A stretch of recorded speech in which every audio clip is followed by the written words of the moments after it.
Hello guys, welcome back to Zig the Programming Guide channel. In today's video, I'll be showing you how to create a flashback effect in CapCut. So let's get right into the video. So first thing you have to do is open up your CapCut, and so let me just click on new project or new video, and let's just click on a particular video and tick the flashback. Let's just do this. So I'm going to just trim this video so it will be faster. Sorry for the noise.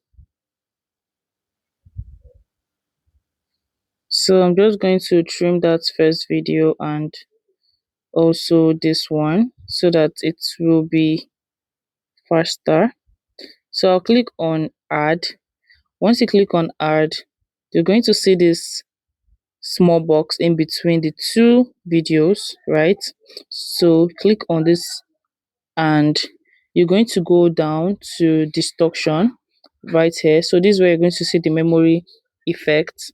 So you wait for it to load up and you're going to see different kind of effects that you can use. So you can actually choose any one you choose to use and you can check it out. Okay, if you want more dramatic flashback look, you can just pick on this.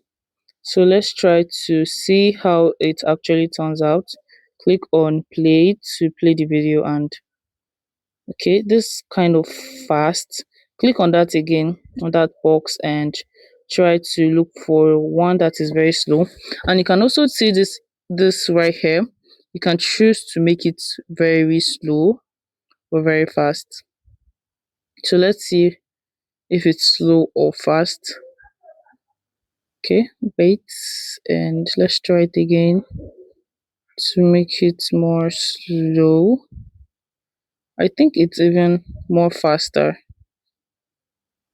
Okay, or you can just choose another effect. Let's use ears. Exactly, I've seen the particular one I want to use.